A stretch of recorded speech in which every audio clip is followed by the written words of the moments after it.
¿Cómo están? ¿Todo bien? Bueno, primero los quiero invitar a que practiquemos, porque en definitiva la conciencia plena construye a partir de la práctica, ¿les parece? Así que les voy a pedir que se pongan en una postura cómoda, en la que sientan que pueden prestar atención. Esa postura puede ser parado o sentado, la que ustedes prefieran. Quizás las manos en un lugar en donde sientan que descansan. También rolar un poquito los hombros hacia atrás, porque por ahí uno tiende a encorvarse. Elegir si van a hacer esta práctica con ojos abiertos o cerrados.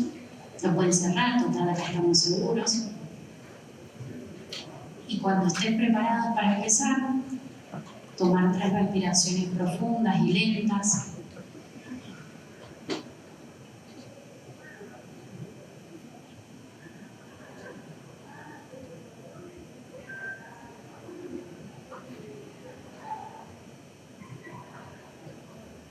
Y a continuación, elegir un lugar de la experiencia en el que la atención pueda reposar. Ese lugar puede ser una sensación física en un área específica del cuerpo. Pueden ser los sonidos del ambiente.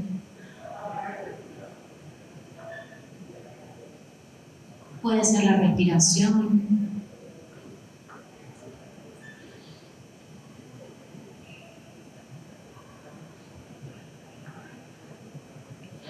Y cada vez que noten que la atención se ve atraída por otro estímulo, como un pensamiento, otra sensación física, un recuerdo, otro sonido, que amablemente traigan de nuevo el foco a aquel lugar que ustedes eligieron para hacer esta práctica.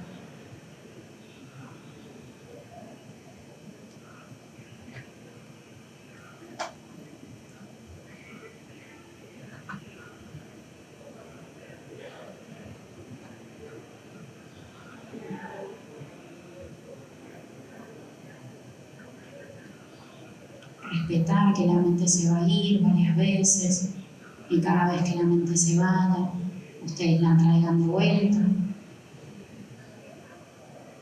sin juzgarla, con paciencia.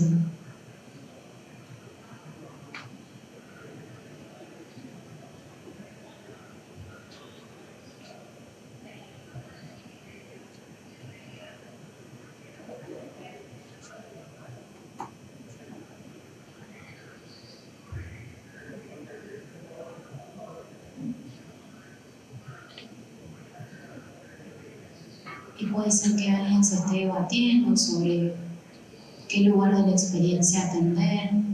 No importa qué lugar. Se queda con el primero en el que piensa. La respiración, son los sonidos, es alguna sensación específica en el cuerpo.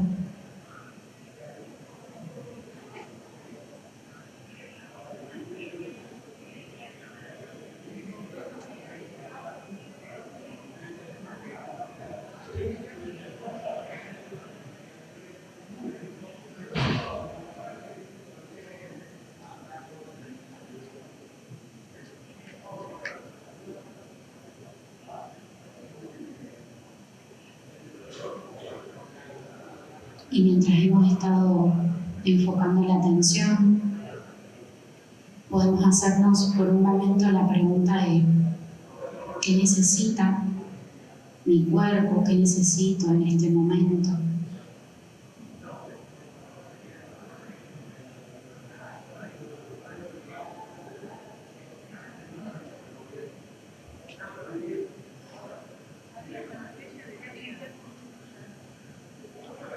Y para ir cerrando este ejercicio, volver a tomar 2 o 3 respiraciones profundas y lentas.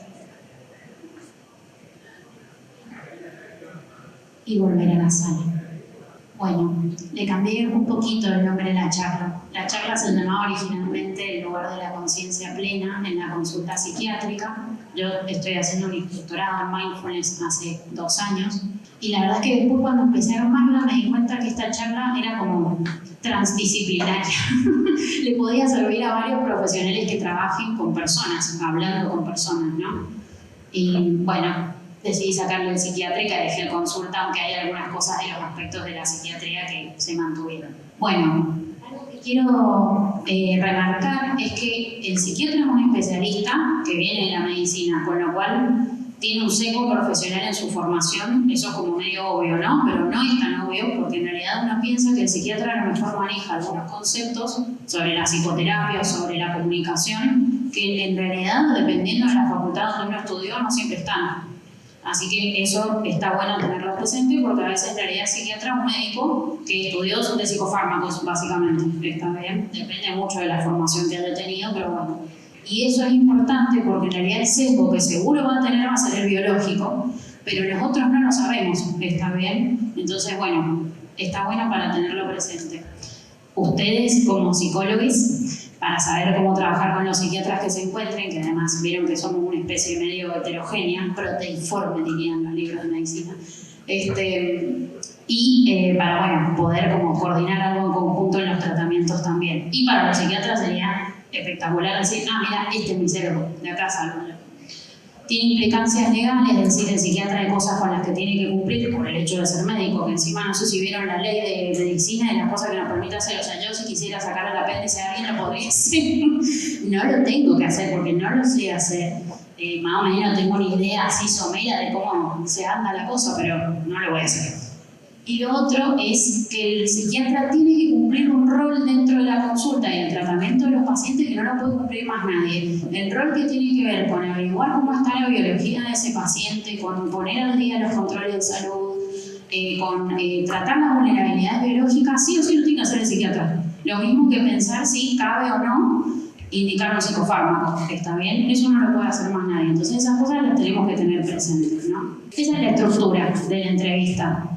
Uno básicamente recaba datos, genera una hipótesis sobre lo que le está pasando al paciente y en base a eso le ofrece un tratamiento. Es la misma estructura que tiene la entrevista psicológica de alguna forma, ¿no? Es verdad que uno lo hice como un ciclo a propósito porque en realidad con el tratamiento uno también tiene datos y entonces vuelve a recalcular la hipótesis, vuelve a generar cambios en el tratamiento, va interviniendo de distintas maneras, no es que es algo estático, ¿no? Pero bueno, ¿por qué lo traigo a esto? Porque cuando veamos los aportes que puede tener la conciencia plena en esto, nos vamos a dar cuenta que si yo permito que la parte del diagnóstico presuntivo abarque la forma en la cual yo averiguo los datos, me voy a equivocar. Voy a estar como comprobando la propia hipótesis que tengo y no intentando refutarla de alguna manera. O sea, se vuelve medio poco científica la cosa. Ahora, si yo me doy cuenta que tengo ese sesgo y estoy preguntando cosas desde un sesgo, pero estoy dejando ir otras, por ahí sí voy a tener más datos y voy a tener como más información para tener un mejor diagnóstico presuntivo.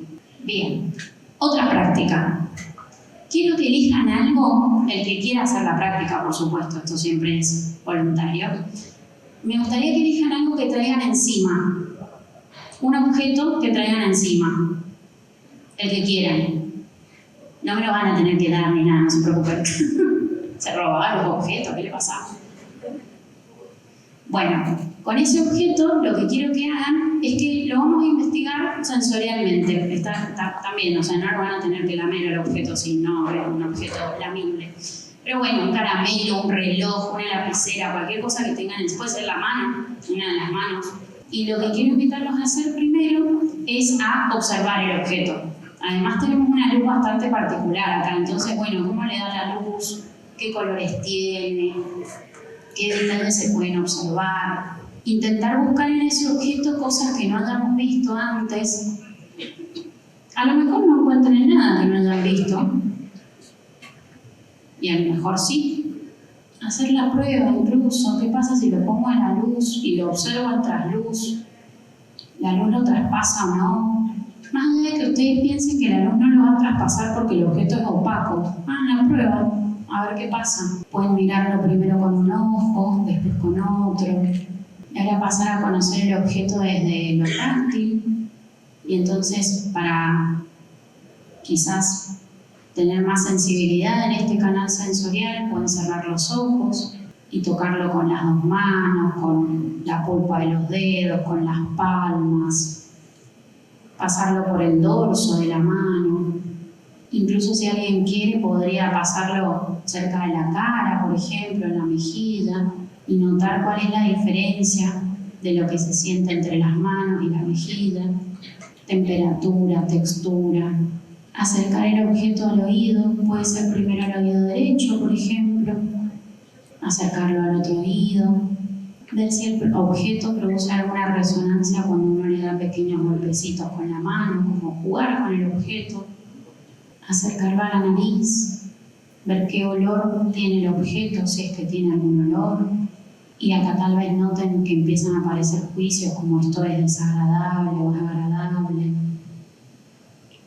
Y está bien, pero como le estamos prestando atención a lo que produce el objeto en nuestros sentidos, dejamos ir juicios, valoraciones y nos conectamos de nuevo con el objeto.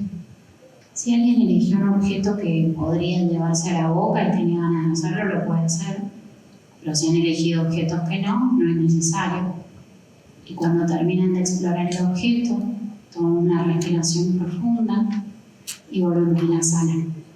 Esto que hicimos con el objeto para salir del automatismo es una de las cosas más sencillas que podemos guiar como terapeutas. No necesitamos un entrenamiento súper extenso en mindfulness para poder guiar un ejercicio así en el consultorio.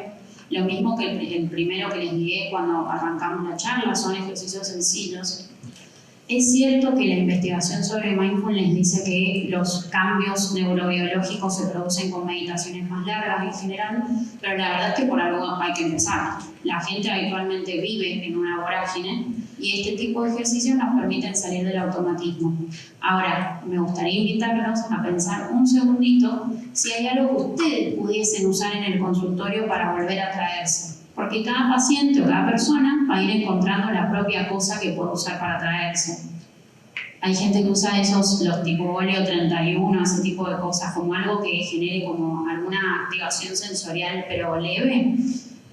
O tengo un anillo que me gusta mucho ver. Yo siempre tengo como alguna libretita o una lapicera en la mano y entonces yo me vuelvo a traer a un objeto que sea neutro en la consulta. ¿Está bien? Bueno, muy bien. Y ahora tengo otra práctica para ofrecerles que implica que participen entre ustedes, si les parece bien. Les voy a pedir que se pongan, se enfrenten con alguien. ¿Está bien? Cosa que se puedan mirar. No hace falta que se muevan mucho. Si hay gente que queda de atrás, está bien también. Hay gente que va a quedar mirando a alguien que no sabe quién es y se va a sentir incómoda. Bueno, muy bien. Este ejercicio consiste en escuchar y hablar de forma consciente, pero eso lo van a hacer de forma alternativa. ¿Está bien? Entonces, la propuesta es la siguiente. La idea es que alguno elija, seleccione una experiencia para contar cortita que no sea muy activante. Está bien, muy activante emocionalmente. Pueden contar, no sé, mi mamá me dijo y no sé, yo me enojé y una cosa así sencilla, tranquila, no el peor trauma de su vida. Porque bueno, somos terapeutas, pero vamos a no nos vamos a retraumatizar en la charla de mindfulness, ¿no es cierto? Entonces, seleccionan algo para contarle al compañero o a la compañera, el compañere, y la compañera, compañero, compañere, va a escuchar intentando no emitir gestos ni validaciones ni intervenir en eso que ustedes están contando. Si a ustedes se les termina el tiempo y el tiempo sigue corriendo, porque les voy a dar alrededor de 3 minutos para decir eso y que después cambiamos los roles, no importa, se quedan en silencio y el que habló se queda percibiendo lo que siente cuando habló y el que escuchó percibiendo lo que sintió mientras fue escuchando. Y cómo fue escuchar sin hacer ningún tipo de reacción ante lo que el otro estaba contando. ¿Te parece? ¿Se entendió? Uno habla, el otro escucha, otro habla y así. ¿Está bien? Bueno, muy bien. Entonces, arranquen.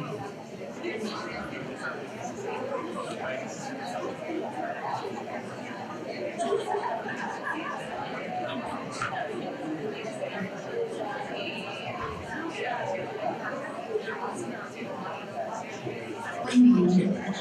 Antes de cambiar de rol, les voy a pedir que hagan unos segunditos de silencio. Quizás puedan cerrar los ojos de nuevo, mirar un punto fijo, percibir si queda alegría, incomodidad, calor, impulso a reírse. Y cuando se sientan listos, Abren los ojos e intercambiamos los roles.